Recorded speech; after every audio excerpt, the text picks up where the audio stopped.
Morning po! Yan, pwede ba nating batiin yung katabi natin ng magandang umaga? Yan, praise the Lord. Gitian po natin. Even po yung nasa likod po natin, ayan. Marahil baka tuwing Sunday lang natin nakikita, kaya welcome po ang bawat isa po sa atin. Salamat kay Lord po, tayo pong lahat po ay nagtagumpay sa umaga na ito. Sa kabila po ng maulan na panahon, nandito po tayo. Kaya praise the Lord. Palakpakan natin ang Panginoon.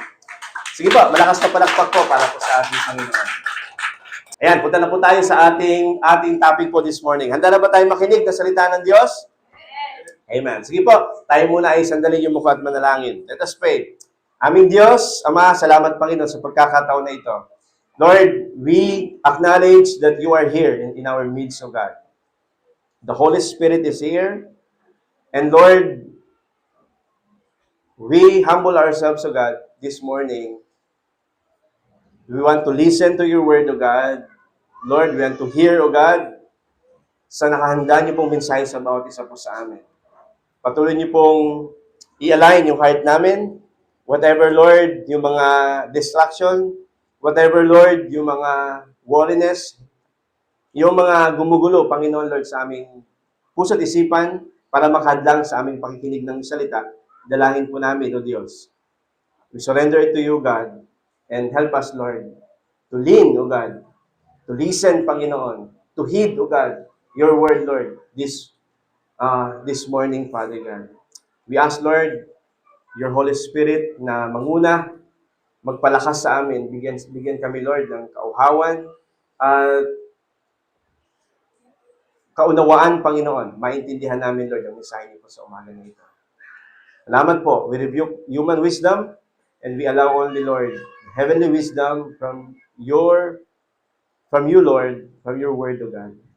Salamat po. May the meditation of my heart and the word of my mouth be pleasing to you, my Lord. In Jesus' name we pray. Amen. Amen. Palakpakan natin ang Panginoon.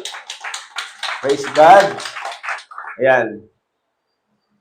Last Sunday, nagsimula po tayo dito sa ating series na Refill.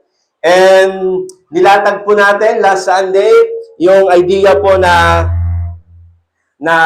yung Christian journey po natin, yung buhay po natin ay is a long way of defeat, talo, kung wala po yung pagsama ng banal na Espiritu. No? Kumbaga, you can live this journey, itong lakbayin ng ating pananampalataya, pero kung wala ang presensya, kapangyarihan ng banal na Espiritu po, ay baka tatakbuhin natin yung buhay na ito ng talo. Kaya, ni-remind tayo last Sunday na kailangan nating magpa-refill, no? Every time, no? Kaya sabi natin last Sunday, be filled, no? Be filled with the Holy Spirit. At yung filling of the Holy Spirit is a command, no? Sabi natin, imperative siya, is a command, hindi sa suggestion. Ibig sabihin, kailangan nating mapuspos ng banal na Espiritu every moment of our lives. And then, be filled with the Holy Spirit is in a present tense. Ibig sabihin, araw-araw, kailangan nating mapuno, mapuspos ng banal na Espiritu. At yung kapuspusan ng banal na Espiritu po, ay hindi po ito manggagaling sa ating sariling kakayanan, kundi ito po ay manggagaling po sa ating Panginoon. Kaya, last Sunday, we discussed a particular topic about anxiety, and ang ating pong gustong mapagtagumpayan po sa buong buwan na ito, may mga particular topic po tayo. Last Sunday is all about overcoming anxiety, mga toxic emotion, no, na nilalabanan natin every day. Emotion po ay galing sa Diyos yan. Hindi po yan totally bad, yung emotion. But sometimes, because of yung mga negativity sa paligid natin, and even yung ating sinfulness, minsan nakukura po yung ating emotion. That's why sometimes nahaluan siya, no? Napupulyot yung ating emotion. Kaya yung anxiety ay ma-overcome natin siya sa magitan po ng salita po ng Panginoon, ng presensya ng Diyos. At ngayon naman po, ang ating topic po is about pressure naman, overcoming pressure. Kaya ang title natin ngayon is Be Still in the Midst of Pressure. No? Be still in the midst of pressure. Ano po ba yung pressure?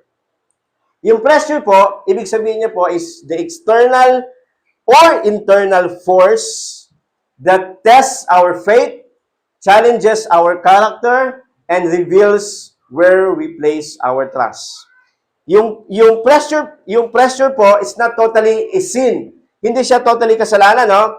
But kung paano tayo mag-response doon sa pressure na nararanasan natin sa buhay, ay doon po nagkakatalo. Sometimes, we fail, no? And gusto ko po yung salita dito na it reveals where we place our trust. Pag merong pressure pala, ito po, nilalabas nito, saan ba natin nilalagay yung ating pananampalataya? Pag niyayanig yung ating buhay, saan ba nakalagay yung ating pananampalataya? I don't know kung familiar kayo, marami akong nakikita example sa internet, especially sa mga pastors. Itong yung bottle of water and bottle of soft drinks, soda, no? Yung bottle of water, bottle of soft drinks, pag sinake mo, para silang sinake, di ba? Ano ang mangyayari doon sa bote ng tubig? Pag sinake mo, wala lang, di ba? Pero pag sinake mo yung bote ng soft drinks o ng soda, ano mangyayari? Sasabog, no? Kaya, walang problema. For example, tayo yung bote, walang problema sa bote. Ang problema is nandun sa laman.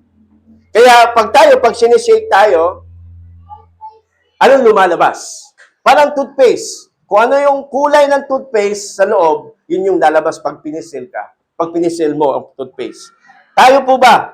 Pag tayo po pinisil o sinake po ng problema, ng mga pagsubok, mga nangyayari po sa buhay, sa mundo, no? Ano po ang lalabas?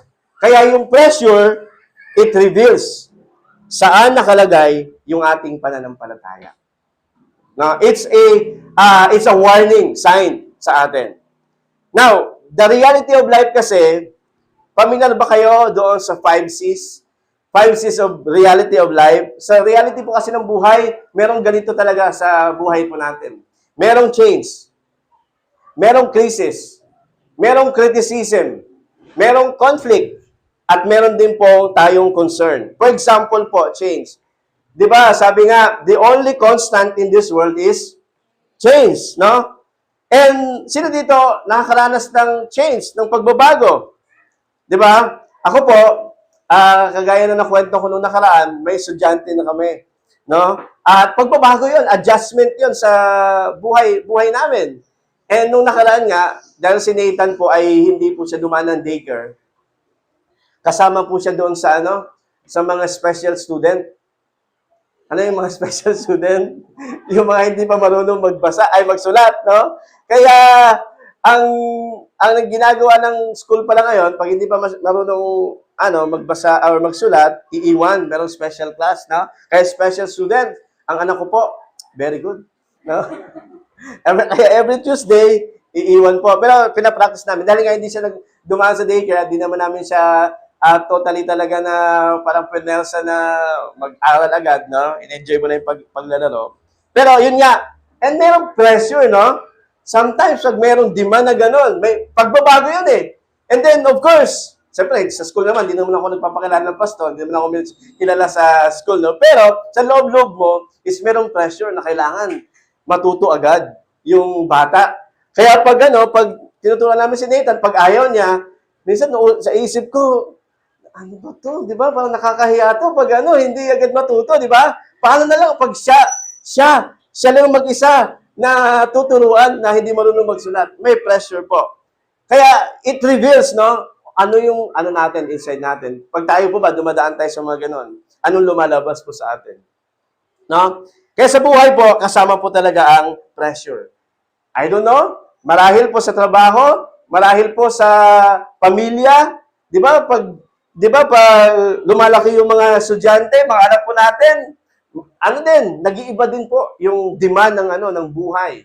Sa mga estudyante, pag elementary ka, medyo mababa pa yung pressure. Pero pag nag-high school ka na, lalo po ngayon, ang daming pinapagawa sa mga estudyante, lalo pag nag-college ka na. At lalo po, pag nakagraduate ka. Kasi pag nakagraduate ka, may pressure din. Sasabihin sa'yo ng magulang mo, bagamat hindi naman lahat, pero sabihin, Nakagraduate ka na, pinag-aral ka na namin, tapos na kami sa'yo. Magtrabaho ka na, kailangan mo na maghanap ng trabaho. Di ba? Kaya, in every change of our lives, meron pong pressure po. Sa crisis, criticism, no? Kahit po tayo po, tayo po bilang isang Christian, di ba? We are pressured na baka makriticize tayo sa ugali natin, the way we live our lives, no? And may pressure din po.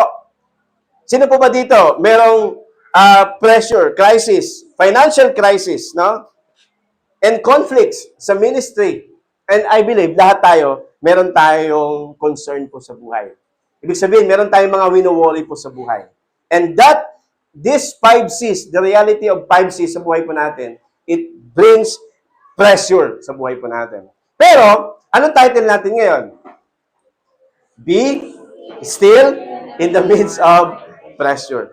Posible ba na kahit po maraming pressure sa buhay natin, pwede pa rin tayong maging kalmado? No? Yun po ang sinasabi ng Bible sa atin. Sabi ng Psalm 46 verse 10, Be still and know that I am God. Be still and know that I am God. Now, yung salitang be still po dyan, ang ibig sabihin niya po, sa Hebrew niya is rapa. Rapa. Ibig sabihin ng be still is to be rested. Yung bang payapa ka, parang pahinga ka sa puso mo, magaan ang loob mo. Ibig sabihin ng be still is to let go and let God, to release. Sometimes, nape-pressure tayo kasi tayo yung may hawak minsan sa sitwasyon. Hinahawakan natin yung sitwasyon. No? And God is saying to us, para maging kalmado ka, para maging still, calm ka, you need to release or to stop striving with your own strength. To relax, to be calm. No? It is a command to stop striving and surrender the control to God. Yun po ibig sabihin ng be still. Kaya basahin nga natin itong verse natin, be still and know that I am God. Alam niyo po, ang pinaka-discovery ko sa buhay, the greatest discovery ko po sa buhay is yung I am not God. Ibig sabihin, I am not the one who is in control sa buhay ko. That is my greatest discovery. Kasi way back po, bago po ako nagpastor, bago ko po sinunod si Lord sa calling ko po, lahat ng ginagawa ko sa buhay, parang gusto kong kontrolin on my own strength, on my own plan, on my own diskarte. Kaya, the greatest discovery ko po sa buhay, I am not God, and there is a God who is in control. Kaya nga, very powerful po itong verse na to. Be still and know that I am God. Pwede pong vice versa yan. Know God and you can be still. But pwede rin, sa grammar kasi dito, sa verse na to, kasi yung context is maraming naranasan ng tao, ang psalmist na ito, and sabi niya, kailangan ko maging kalmado at doon ko mararanasan ang ating Panginoon. Now, paano natin gagawin yon? 3 bagay. This morning po, tandaan natin. 3 bagay. Okay, basahin natin. Remember who God is. Remain in God's presence. Rest because God is in control. Sabihin mo sa katabi mo, remember who God is. Pangalawa. Tapos, rest. Sabihin mo sa kanya, rest because God is in control. Kasi parang rested tayo ang ating atmosphere po ngayon. Parang kalmado tayo ngayon. No? Siguro baka inisip nyo, nasa higaan pa kayo. No? Pero, dahil sa malamig na panahon. Pero, now, paano ba? Paano po ba tayo magiging kalmado, magiging relax na sa gitna ng pressure ng buhay? Remember who God is, remain in God's presence, and rest because God is in control. Yun po yung ginawa ng psalmist. Ang psalmist po, sa verse 1, hindi siya nagsimula sa kanyang problema. Bagamat meron siya matinding problema dito, meron siya matinding reality na pinagdadaanan po dito, pero saan siya nagsimula? Nagsimula siya sa kung sino ang Diyos. Maganda pala yun, no?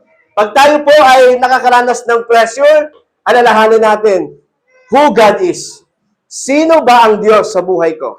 At yung psalmist, Ang sabi niya, God is our refuge and strength and always ready to help in times of trouble. So we will not fear when earthquakes come and the mountains crumble in the sea. Notice po yung salita ang sabi niya, we will not fear. Hindi daw po ako matatakot kahit daw po niyayanig ang mundo. Kahit daw po niyayanig ang buhay ko. Sa madaling salita, kung pe-personalin po natin, bakit hindi siya matatakot? Kasi kilala niya po kung sino ang Diyos niya. Sabi niya, my God is my refuge. My God is my strength. And my God is my ever-present help.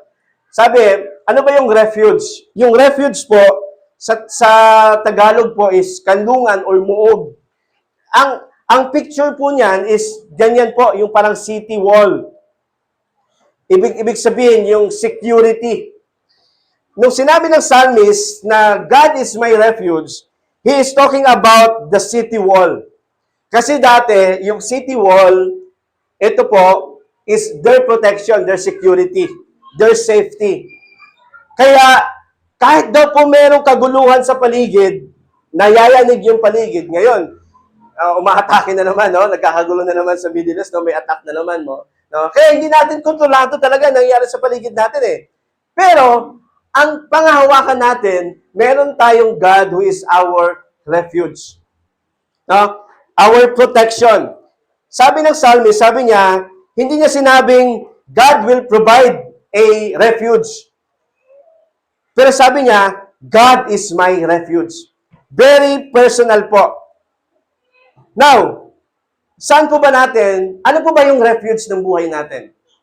Ano po ba yung tinuturing na muog ng ating buhay?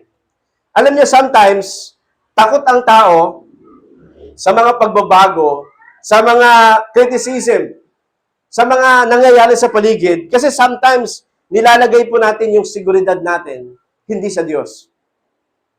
Minsan, sa ating sarili. Minsan, sa pera. Minsan, sa posisyon. Minsan, sa koneksyon. No? Kaya, nire-remind tayo ng Bible para hindi tayo mayanig sa mga nangyayari po sa paligid natin. Ituring natin na si God yung ating refuge. He is our protection. He is our city wall. He is our muog po, no? And then sabi diyan, God is our refuge and our strength. Ang Diyos daw po ang ating kalakasan. Kaya, di ba, pag dumadaan tayo sa presyo ng buhay, alam niyo yung ginagawa ng presyo sa buhay? Wini-weaken yung ating, yung ating sarili. Di ba, parang pinapagod tayo. Di ba, parang pressure ka, dahil pala ang daming deadlines, pressure ka, ang dami mong alalahanin, pressure ka, parang ang dami mong bayarin. Nakakapanghina talaga, di ba? Pero sinasabi ng Bible, God is our strength. Di ba? Ibig sabihin, palalakasin tayo ng Diyos. Ibig sabihin po, ang Diyos po, pag dumadaan tayo sa pressure ng buhay, ang ginagawa ng Diyos ay hindi inaalis ng Lord yung problem. Means, kadalasan, no? Hindi inaalis ng Diyos yung pressure, yung problema. Bagkus, ang Diyos, sinasamahan tayo at binibigyan tayo ng kalakasan sa gitna ng problema. Diba? And alam natin, yung default mode natin minsan is alisan, takasan, no? O sana mawala na lang itong mga bagay na dinaranas ko. Pero, ang Diyos po, ang kanyang kaparaanan is palalakasin kanya. Can you remember yung sabi niya yung Apostle Pablo? Sabi niya Apostle Pablo, meron siyang thorn of the flesh, yung kahinaan. Maybe physical yon, matinding sakit. Pero sabi niya, pinag-pray ko sa Diyos ito 3 beses, pero hindi inalis ng Diyos. Pero ang sabi ng Diyos, sabi ni Pablo, God is my strength. God's grace is sufficient. In times of weakness, si Lord ang nagpapalakas po sa akin. Kaya, mga kapatid, when we experience pressure, deadlines sa buhay po natin, alalahanin natin, sino ba ang Diyos natin? And God is our ever-present help. No? Si God daw po yung ating ever-present help. Ibig sabihin, when pressure comes, sino ang una nating naisip? Pag tayo po ba ay under pressure, under deadlines ng buhay po natin, saan tayo unang lumalapit? Sino ang unang pinupuntahan po natin? Yung tinatawag natin. Kanino tayo unang tumatakbo po pag tayo po ay nasa pressure? Pero ang sabi ng Bible po, si God daw po is our ever-present help. Sabi ng ibang psalm sa Bible, sabi niya, where my help comes from? My help comes from the Lord. Sabi niya, I look up to the mountain. Saan ba manggagaling ang aking tulong? Sa Diyos. Di ba? It's a reminder po sa buhay po natin na ang unang makakatulong po sa atin ay ang Diyos. Saan tayo? Ano ang una natin tinatakbuhan? Kaya, remember who God is. God is our refuge, strength, and ever-present help. Pangalawa po is remain in God's presence. Remain in God's presence. Sabi ng verse 4, pakibasa po, verse 4, basahin po natin. Sige po. A river brings joy to the city of our God, the sacred home of the Most High. God dwells in that city. It cannot be destroyed. From the very break of the day, God will protect. Now, listen to this, mga kapatid. Napakahalaga po nito. Binanggit ng Bible, sabi dyan, a river brings joy. Meron daw pong river. At alam niyo po ba, kasi sabi dito, a river brings joy to the city of our God. And what is the city of our God? Anong city tinutukoy nito? The city of Jerusalem. The city of Jerusalem. Pero, alam niyo ba, yung city of Jerusalem, there is no river. There is no river in the city of Jerusalem. Ang meron lang po sila is yung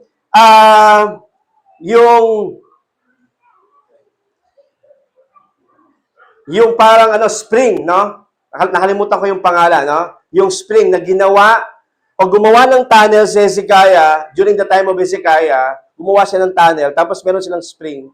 Pero maliit lang yun. At doon pinapadalo yung tubig. Pero mahalaga kasi pagdating sa city, sa ancient times po, napakahalaga po ng river, ng tubig. Kasi ang tubig po, for example po, ang Babylon po, meron po silang Euphrates River, malaking river. Ang Nineveh po, meron silang Tigris River. Ang Egypt po, ay meron silang Nile River.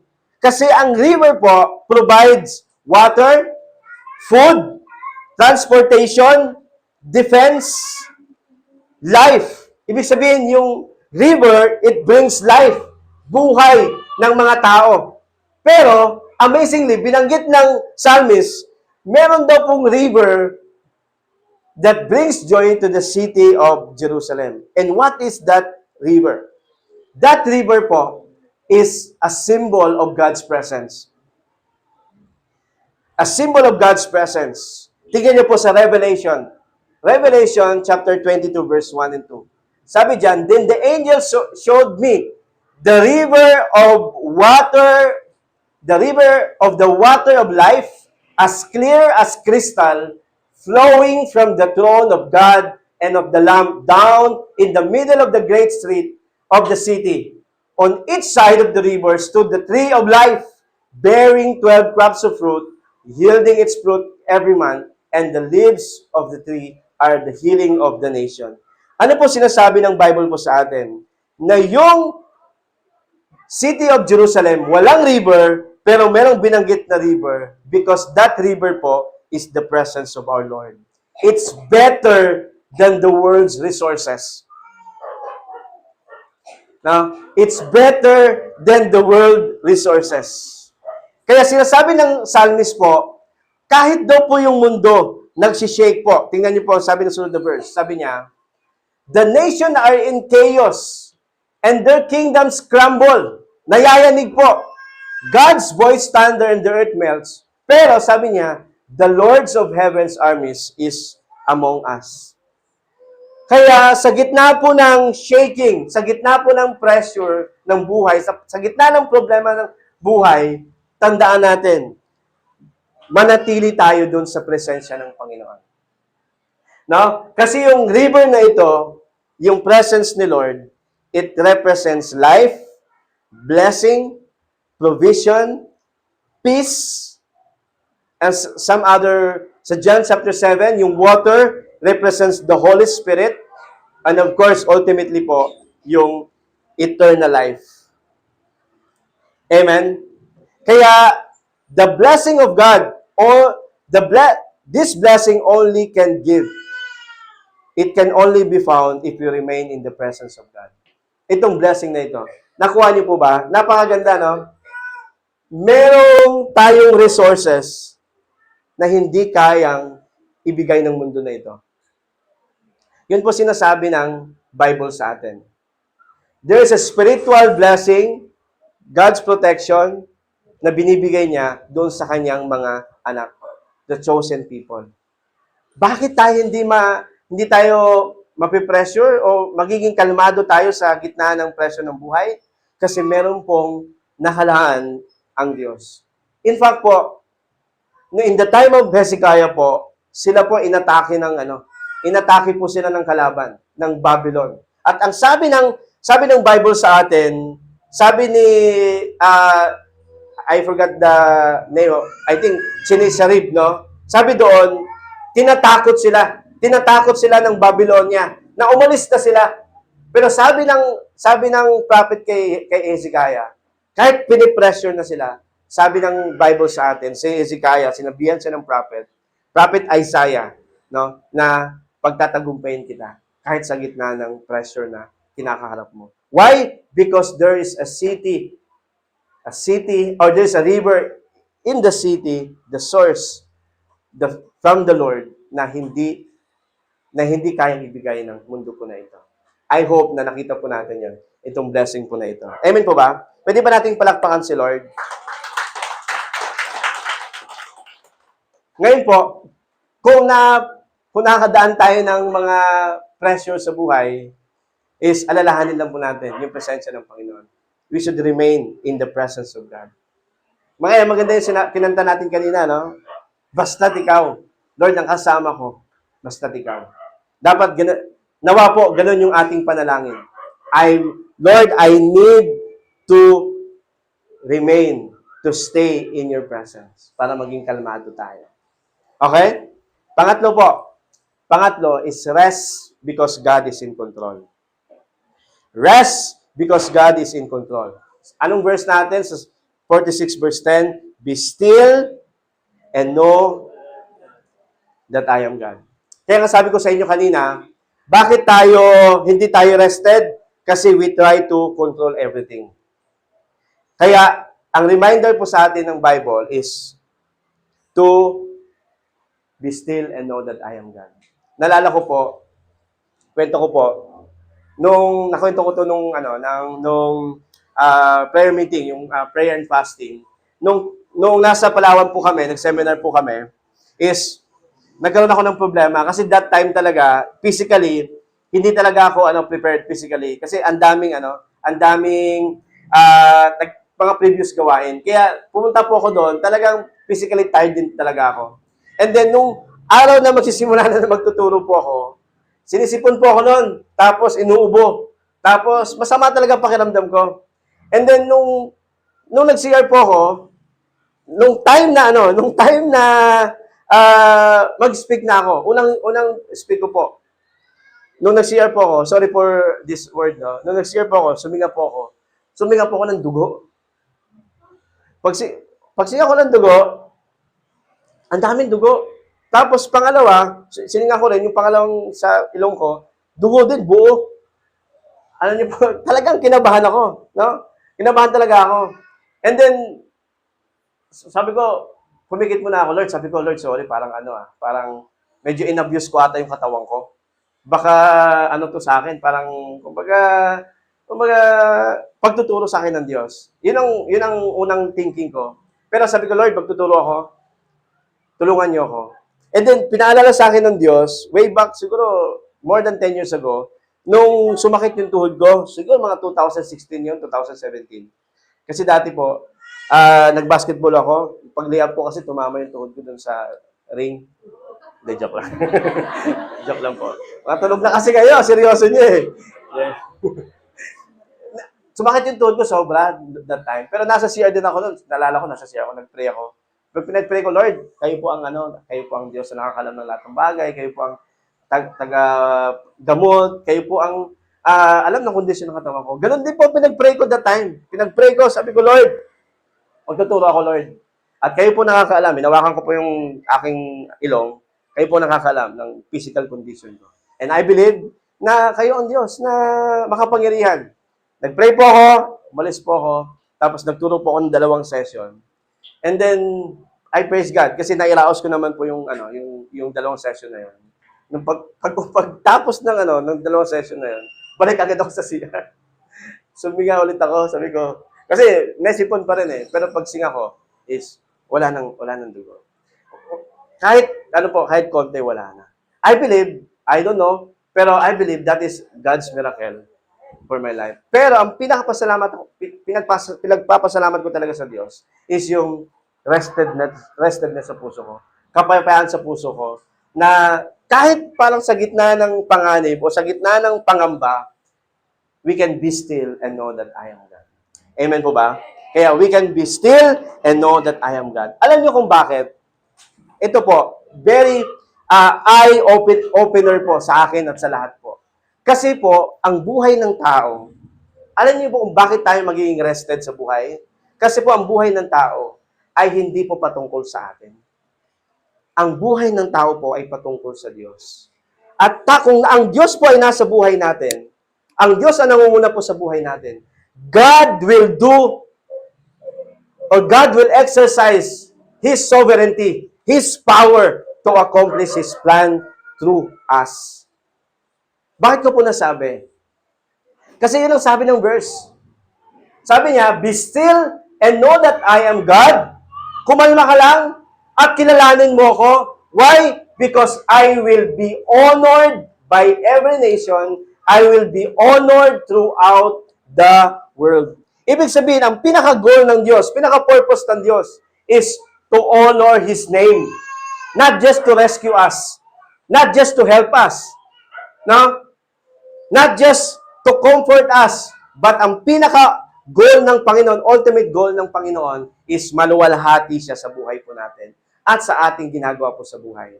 Kaya, we can be rested kasi merong plano ang Panginoon. Merong plano ang Diyos sa buhay natin. Tama mo ba? Meron bang plano ang Diyos sa buhay mo? Do you believe na you are a child of God, you are called by God, you are called na merong purpose, at merong gustong i-accomplish ang Diyos sa buhay mo, sa bawat isa po sa atin, and God will accomplish that even sa gitna ng mga pagbabago sa mundo na ito. Why?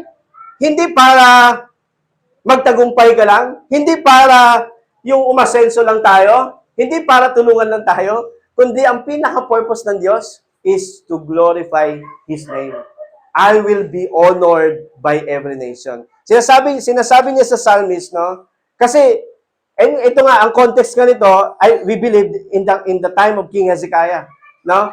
Na parang inaano sila, kumbaga kinukuyog sila ng mga kalaban, kinukuyog sila. Pero sinasabi ng Diyos, huwag kang mag-alala, King Hezekiah, kasi meron akong purpose. At yung purpose na yan, para ipakilala ang pangalan ko. At ang gusto ko, sa gitna ng pressure na yan, sa gitna ng pinagdadaanan mo, kahit anong mangyari, I will be honored. Mapapapurihan ako sa akin, sa pangyayari na yan. And that is comforting. Tama po ba? Ano po ba yung ating pinagdadaanan po ngayon? Ano po ba yung parang gumigipit sa atin po ngayon? Kailangan mo lang ma-remind, sino ang Diyos mo? Kailangan mo lang manatili sa presensya ng Panginoon. At kailangan mo lang maging rested. Rested and know that I am God. And then, sabi ng Bible sa atin, the Lord of heaven's armies is here among us. The God of Israel is our fortress. The Lord of heaven's armies, the Lord of hosts, is here. Kasama natin, the God of Israel is our fortress. Pwede ba nating palakpakan ng Panginoon? God will accomplish His purpose in our lives. And the ultimate purpose of God is to honor His name. Is to honor His name. Amen? Application po natin. Tatlong application. Anong gagawin natin pagkatapos nito, no? Una, mas lalo pa natin kilalanin ng Diyos araw-araw. Know God every day. Hindi, alam ko po, hindi sapat na kung ano yung alam natin, karanasan natin sa Diyos, sapat na yon. Know God every day. Read your Bible every day. Obey God every day. Allow God to move in your life sa gitna ng mga pinagdadaanan po natin. Obey Him. Obey His command. Obey His instruction. Lalo pa natin kilalanin ng Diyos araw-araw. Magbasa tayo ng Bible araw-araw. Mag-pray tayo araw-araw. No? Pangalawa is maging aware sa presensya ng Diyos sa anumang sitwasyon. Maging aware sa presensya ng Diyos sa anumang sitwasyon. Sino dito naniniwala? Kasama mo si Lord. Every day. Hindi kayo iwan ng Panginoon. Pero, anong problem natin? No? Minsan tayo yung kinakalimutan natin si Lord. Kaya nga, somebody said, we are overwhelmed with our present situation and we forget the presence of God. Nakatutok tayo dun sa present situation natin at minsan nakakalimutan natin yung presence ni God. Kaya, maging aware tayo sa presensya ng Diyos sa anumang sitwasyon. Sa maganda man o sa mahirap na sitwasyon. Maging aware ka. Nandyan ang Diyos kasama mo. Maging aware ka. Tawagin mo, i-acknowledge mo ang ating Panginoon. And pangatlo po is let go and let God. Let go and let God. Now, as we end po, gusto ko po kayong tanungin. Can we close our eyes po? Can we close our eyes this morning? Let us bow down our head and close our eyes to the Lord. Ang sabi sa atin, let go and let God. Alam niyo po, minsan, o madalas, sa atin po, minsan, nayayanig tayo kasi tayo mismo ang humahawak ng ating buhay. Tayo mismo ang humahawak ng sitwasyon. Tayo mismo ang humahawak ng ating pinagdadaanan. Pero God is reminding us this morning to let go, to release that control, and to give God the control. Kaya sa oras na ito, gusto ko po kayong tanungin, anong sitwasyon ng buhay po natin? Na para bang ang higpit ng hawak natin? Para bang minsan nga, hindi natin pinapahawak sa Diyos eh. Paano po natin masasabi na hindi natin pinapahawak sa Diyos? Kasi parang antindi ng kapit natin at para bang feeling natin is kayang-kaya nating isolve yung problema na yan. Na minsan nakakalimutan natin na magtiwala sa Diyos. Nakakalimutan natin na ibigay sa Panginoon, isurrender sa Diyos. Kasi minsan, tayo gumagawa ng diskarte. Pinapangunahan natin si Lord. Minsan naman, we are so worried. Na para bang kaya natin isolve agad-agad. Pero God is reminding us this morning to let go and to let God. Let God, hindi ibig sabihin na wala na tayong gagawin, but to let God. Ibig sabihin, ang Diyos ang manguna. Si Lord ang umawak na manubela. Si Lord ang masunod. Ang kaparaanan ng Diyos ang mapangyari, ang kalooban ng Panginoon. Yes, Lord, as we close our eyes, as we come before you, Lord, this morning, Lord, whatever yung mga nagpe-pressure po sa amin sa buhay po na ito.